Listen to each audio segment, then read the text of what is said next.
The cavernous hall was silent except for the rhythmic ticking of an ancient grandfather clock. 12 men sat around a circular table, their faces shrouded in shadows cast by a flickering chandelier. Each of them carried an air of tension, their postures stiff, their eyes darting toward the center of the table. In the middle lay an ornate wooden box, its lid engraved with symbols that seemed to shift under the flickering light. It had been brought here by Caleb Reed, the host of the night and the wealthiest man in the room. "I'm glad you all came," Caleb said, his deep voice breaking the silence. He leaned forward, his sharp features illuminated by the glow of the chandelier. "What we're about to play is not an ordinary game. This is the game of shadows, and the stakes couldn't be higher." The invitation. A week ago, each man in the room had received an invitation delivered by hand, a black envelope sealed with a wax emblem of a crow. The note inside was brief. "You have been chosen for a night of unparalleled intrigue. Fortune and destiny await. Decline, and you may never know the life you were meant to live." Curiosity and greed had drawn them here. They were men of influence, CEOs, politicians, gamblers, and visionaries. Each believed they had mastered the art of risk. Now, seated around the table, they realized this game was unlike anything they had encountered. "What's the catch?" asked Victor Hale, a shrewd investment banker with a reputation for dismantling competitors without remorse. Caleb smiled thinly. "The rules are simple. The box contains 12 keys. 11 unlock freedom. 1 does not." "And what happens to the one who chooses the wrong key?" asked Richard Shaw, a retired military strategist. Caleb's smile vanished. "The one who chooses the wrong key pays the ultimate price." The rules of the game. Caleb opened the box, revealing 12 identical keys, each resting on a velvet lining. A collective murmur swept through the room. "The keys are indistinguishable," Caleb continued. "Each of you will draw one when it's your turn. Once the key is chosen, you must insert it into the lock embedded in the table's center. Turn the key, and fate will decide." "What's the prize?" asked Nolan Ward, a tech mogul whose innovation had made him billions. "Survival," Caleb said coldly. "And something more. Power beyond your imagination." Some men scoffed, others leaned forward with renewed interest. But the unease in the room was palpable. "You're joking," muttered Felix Grayson, a real estate tycoon. "This is some elaborate prank." Caleb met his gaze. "Feel free to leave, Mr. Grayson, but if you do, you forfeit the chance to win." Felix hesitated, but stayed seated. The first turn. "Let's begin," Caleb said, gesturing to the man on his left. "Thomas, you're first." Thomas Finch, a young prodigy in the world of academia, hesitated. He reached for the box with trembling hands, selecting a key. The room held its breath as he inserted it into the lock.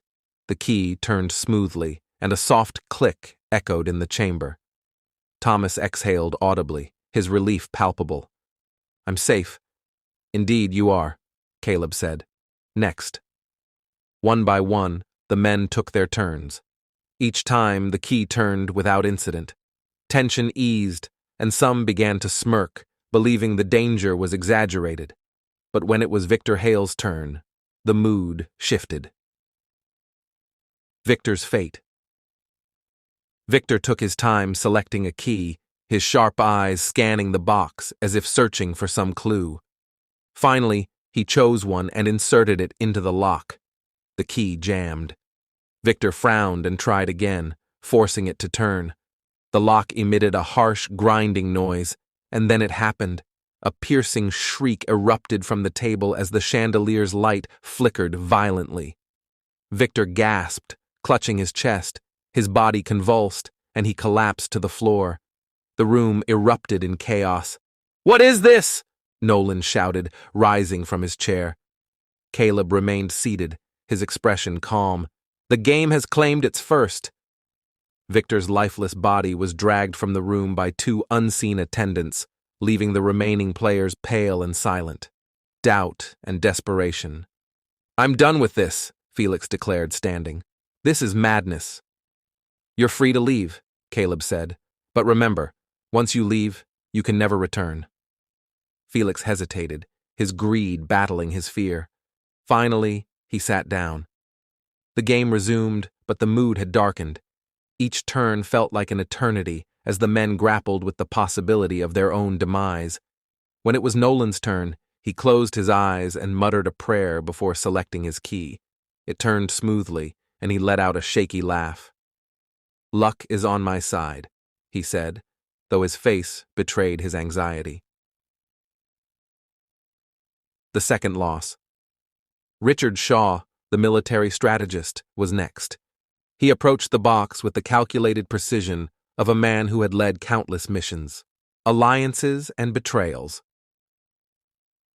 The remaining players began whispering among themselves, alliances forming in the shadows.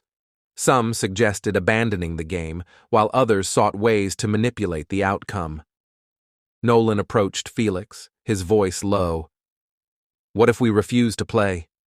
He can't kill us all." Felix shook his head. "You saw what happened to Victor and Richard. This isn't just a game. It's something else."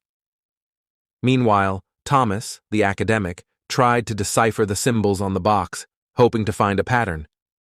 "What are you doing?" asked Caleb, watching him closely. "Trying to understand," Thomas replied. "There's nothing to understand," Caleb said. "The game is what it is." The final rounds. As the game neared its conclusion, the tension was unbearable. 5 men remained, each staring at the dwindling number of keys. Felix's turn came. His hands trembled as he selected a key. He inserted it into the lock, and it turned. "I'm safe," he exclaimed, collapsing into his chair. Thomas wasn't as lucky. When his turn came, the lock jammed, and his body succumbed to the same horrific fate as the others. Now, only 3 players remained: Caleb, Nolan, and Felix. The twist. Caleb took his turn, selecting a key with the confidence of a man who had played this game before. It turned without issue. Nolan and Felix exchanged uneasy glances. One of them would not survive. Nolan went next, his breath shallow as he chose his key. He inserted it and froze as the lock ground to a halt. "No!" he shouted, struggling to remove the key. The room filled with that haunting shriek, and Nolan collapsed. Felix stared at Caleb, his face pale. "It's over," he said. "I win." Caleb smiled. Not quite. The keeper's revelation. Caleb opened the box, revealing one final key. "This key is for the winner," he said, handing it to Felix. "What's it for?" Felix asked. Caleb gestured to a hidden door behind him. "The true prize lies beyond that door. Insert the key and claim your reward." Felix hesitated, then took the key and approached the door. He inserted it into the lock and turned. The door creaked open, revealing a blinding light. "What is this?" Felix asked, shielding his eyes. "The end of the game," Caleb said, stepping behind him. Before Felix could react, Caleb shoved him through the door. The light engulfed him, and the door slammed shut. The endless game. Caleb returned to the table, the box now refilled with 12 keys. The door to the hall creaked open, and a new group of men entered, their expressions curious and eager. "Welcome," Caleb said, his smile returning. "You've been chosen for a night of unparalleled intrigue. The game begins now." The morning mist lingered in the forest, curling around the trunks of ancient trees like silent sentinels guarding secrets older than time itself. 12 men stood at the edge of a clearing, their breaths visible in the chill air. They were strangers, each summoned here by a letter bearing the same cryptic message. You have been chosen. Come to Black Hollow by dawn. No questions, no excuses. There were no signatures or explanations, only a map marking the rendezvous point. The men had followed it, driven by curiosity, desperation, or a sense of duty they couldn't fully explain. The gathering among them was Arthur Blake, a seasoned hunter with piercing gray eyes that seemed to see through the forest's shadows. Beside him stood Mason King, a mechanic with hands calloused from years of toil. Others included Dominic Lane, a writer seeking inspiration, Elias Hart, a war veteran, and Zachary Moore, a quiet man whose gaze never strayed far from the ground. "Does anyone know what this is about?" asked Rory Nash, the youngest of the group, his voice tinged with unease. "No clue," grunted Mason, adjusting the wrench holstered at his belt. "But I didn't hike all night to leave empty-handed." Arthur scanned the clearing, his instincts on edge. "This isn't random," he said. "Someone wanted us here, for a reason."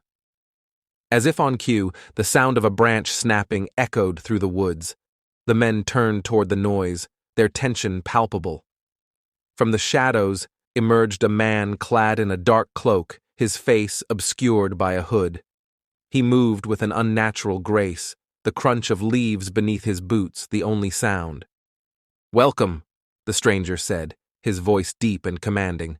"You have all answered the call, as expected." The challenge. "Who are you?" Elias demanded, his hand instinctively reaching for the knife at his hip. "I am merely the guide," the stranger replied, ignoring the hostility. "And you are the chosen ones. Each of you has been brought here because of a decision you made. A decision that carries consequences beyond your understanding." "What kind of consequences?" Dominic asked, stepping forward. The stranger raised a hand, silencing him. "Before I explain, you must decide if you wish to proceed. Beyond this clearing lies a trial, one that will test your courage, resolve, and the strength of your will. Succeed, and you shall receive a reward beyond measure. Fail, and the woods will claim you." The men exchanged uneasy glances. "Sounds like a load of nonsense," Mason muttered. "But I'm game if there's a prize at the end." "I'm in," said Rory, trying to mask his fear with bravado. One by one, the others nodded their agreement. The stranger gestured for them to follow. The entrance. The group moved deeper into the forest, the trees growing denser and the air heavier with each step. Eventually, they reached a massive stone archway covered in moss and ancient carvings. The stranger stopped and turned to face them. "Beyond this arch lies the path," he said. "Once you enter, there is no turning back." "What's the point of all this?" Zachary asked, speaking for the first time. The stranger's gaze bore into him. "The point is redemption, or reckoning. You will soon understand." With that, he stepped aside, allowing the men to pass through the arch. First test. As they crossed into the space beyond, the forest transformed. The sunlight dimmed, replaced by an eerie, ambient glow. The ground beneath their feet was no longer dirt, but smooth, black stone. Ahead of them stood a pedestal with a single, ancient scroll resting atop it. Arthur approached cautiously, unrolling the parchment. "To proceed, one must relinquish what he holds most dear," he read aloud. "What does that mean?" Rory asked, his voice trembling. "It means sacrifice," Elias said grimly. "Whatever you value most, your strength, your talent, your memories, you have to give it up." The men fell silent, the weight of the demand sinking in. Dominic stepped forward. "I'll go first," he said, removing a leather-bound notebook from his pocket. "This is everything I've ever written. My thoughts, my stories, my dreams. If that's what it takes." He placed the notebook on the pedestal. As soon as he did, the air around him shimmered, and he gasped. "What happened?" Arthur asked.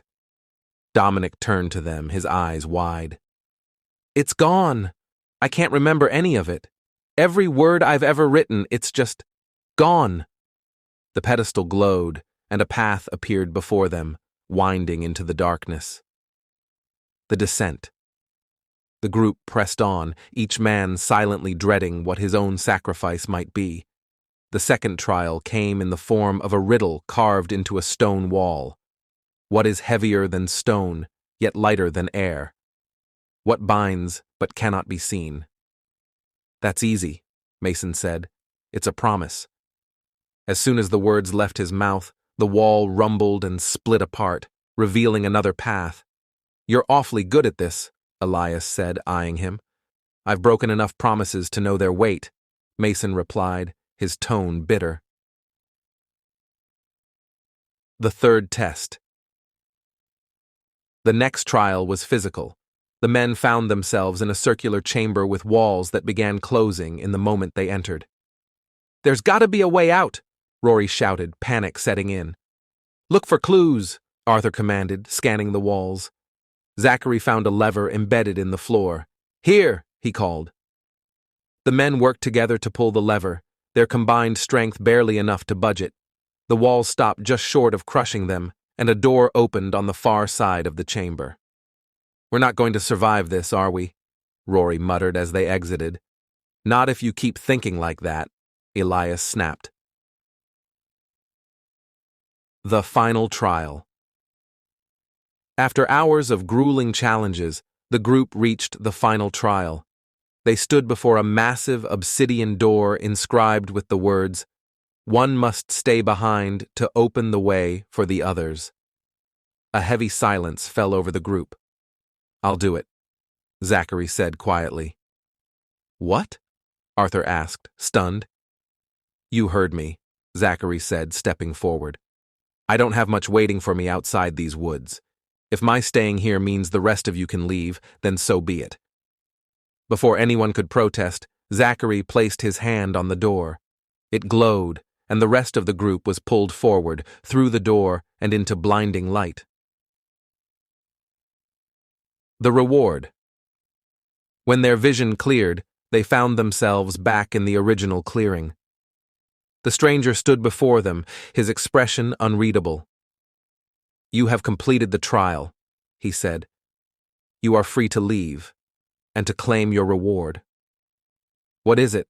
Mason asked, his voice hoarse. The stranger smiled faintly. That is for you to discover. But know this. The choices you made here will echo far beyond this forest. As the men left the clearing, they couldn't shake the feeling that they had left a part of themselves behind, and gained something far greater in return. In the shadows of the forest, the stranger watched them go, his expression one of quiet satisfaction. The game continues, he murmured to himself, disappearing into the mist.